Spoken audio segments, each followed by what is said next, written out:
Mas vamos entrar no nosso primeiro assunto de hoje. Olha só, gente, presta bem atenção.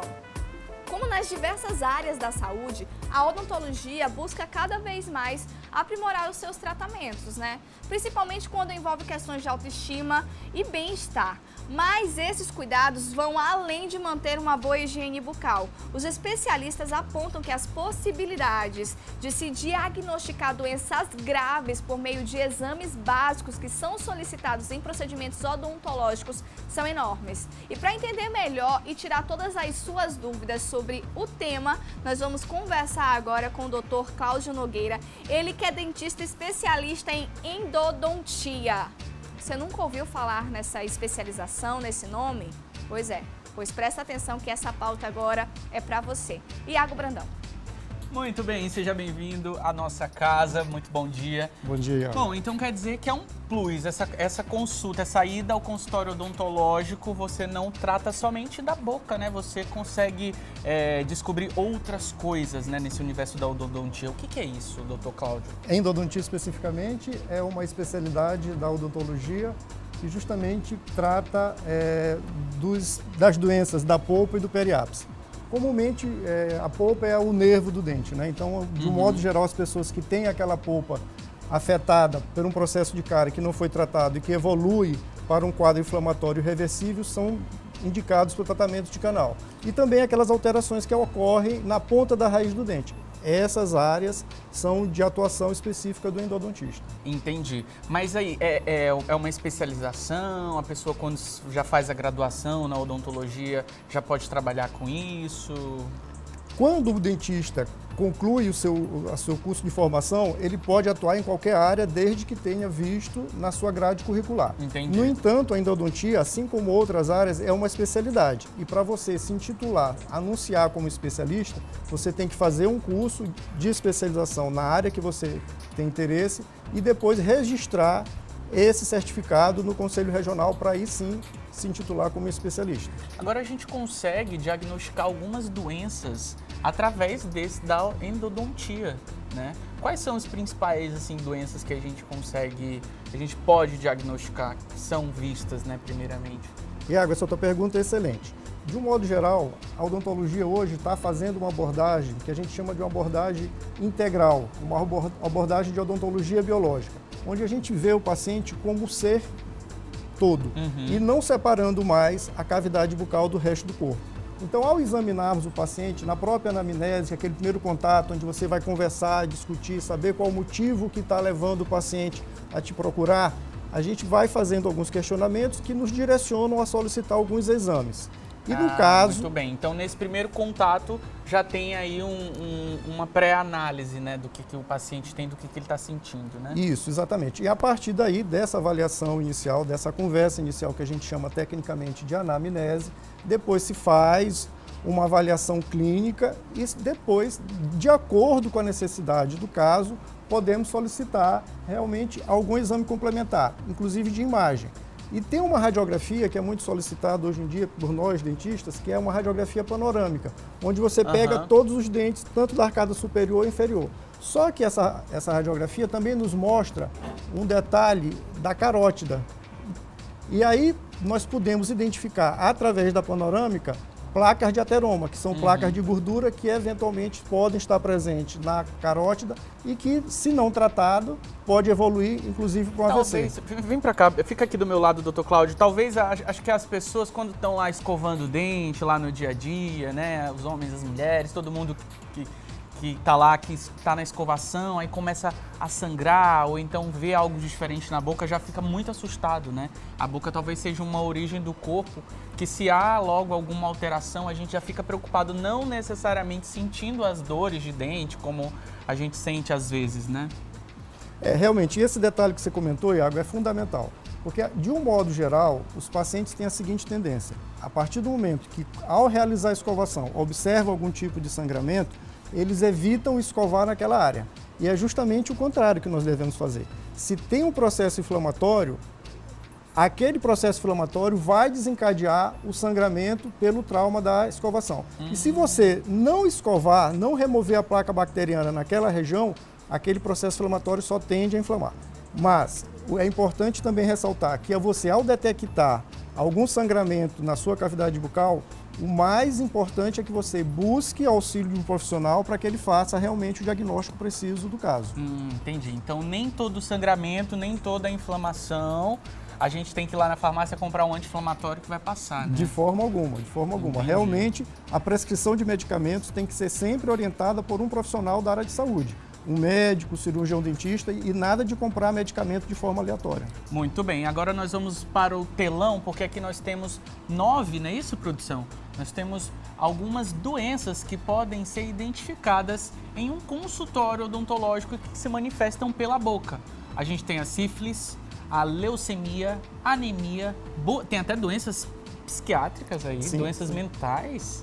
Eu não sabia. Câncer bucal, doenças autoimunes, cirrose hepática, diabetes, AIDS. Você já teve algum contato com algum paciente que você conseguiu detectar? Desses casos aí, há um tempo atrás, infelizmente eu acabei recebendo um paciente que ele tinha uma lesão na boca e na conversa com ele, ele acabou relatando que ele era um portador do vírus HIV.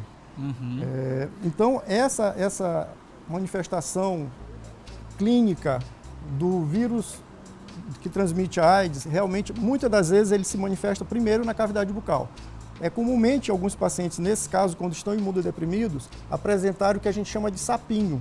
Lembra aquelas lesões esbranquiçadas? Sim, que talvez seja até um dos sintomas da sífilis, né?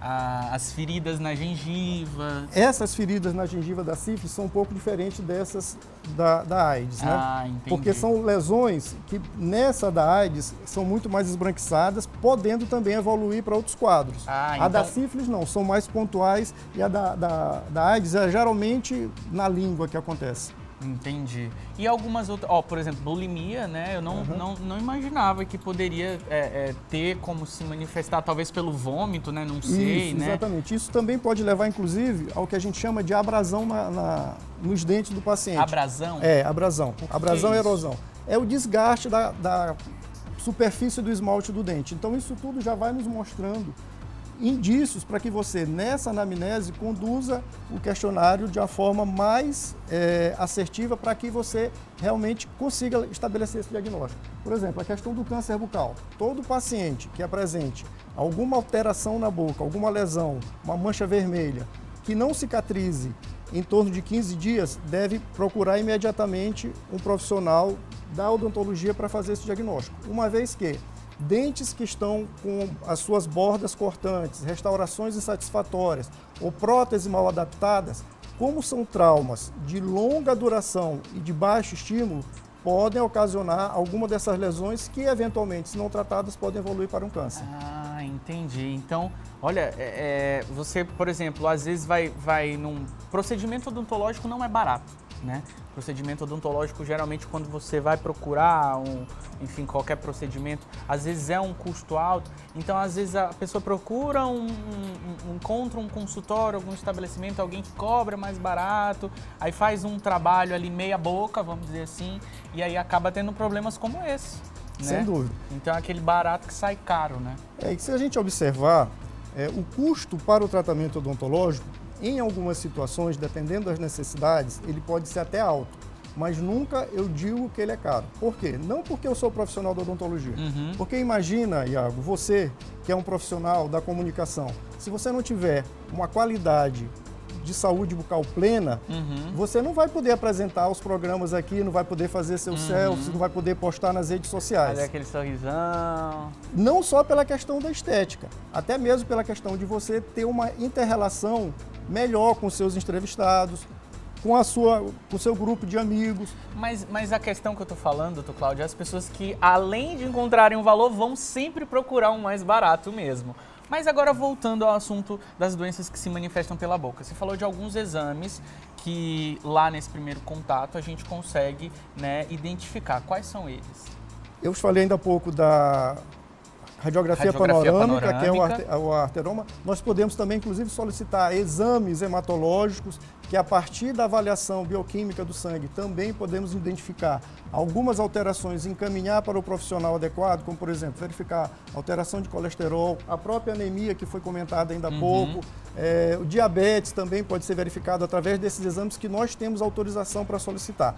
E é importante também destacar, Iago, que é o seguinte, que já tem estudos científicos que comprovam que foram identificados micro-organismos que colonizam a nossa cavidade bucal em lesões de AVC. Então, se elas estão colonizando a nossa cavidade bucal e foram encontradas em lesões de AVC, é claro que elas partiram de onde? Justamente da nossa cavidade bucal. Então, há como prevenir, né? Sim, sem dúvida. Como é que a gente consegue essa prevenção? Porque as pessoas acham que, nossa, esse povo na televisão está falando que numa consulta eu posso prevenir um AVC, né? Às vezes ainda é um pouco complicado as pessoas entenderem a relação, né? Essa prevenção passa, sobretudo, por hábitos adequados de higiene bucal. Você realmente escovando corretamente os seus dentes, escovando a sua língua, usando o fio dental. É claro que não podemos deixar de lado a visita periódica ao dentista, sendo que, de acordo com o perfil do paciente, esse período pode se estender de 6 meses até 1 ano. Em alguns casos, naqueles pacientes que estão numa condição mais crítica, esse intervalo pode ser reduzido até a cada 3 meses. Muito bem. E para finalizar, doutor Cláudio, a gente falou aqui de várias doenças que talvez de repente a gente pode até assustar os telespectadores, mas é um assunto sério, sim, que a gente tem que tratar. Existe alguma forma da gente prevenir essas consequências, por exemplo, não só dos procedimentos que a gente faz no consultório que são mal feitos, mas enfim, alguma forma que a gente consiga não ter esses problemas futuros como a gente viu aí, essas 9 doenças?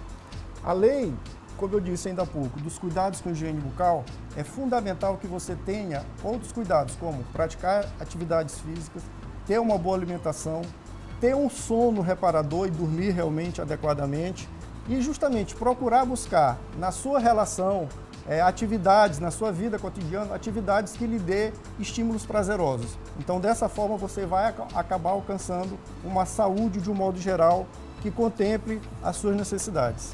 A gente agradece hoje o Dr. Cláudio Nogueira, que falou hoje sobre alguns diagnósticos de doenças que a gente consegue diagnosticar, né, através da boca. Muito obrigado pela sua visita. Você gostou? Muito. Eu que agradeço a oportunidade e me coloco à disposição caso vocês necessitem de uma outra fala minha aqui para esclarecer a população. Que esse é o nosso principal vai ficar convidado para voltar quantas vezes quiser, tá Muito bom? Obrigado.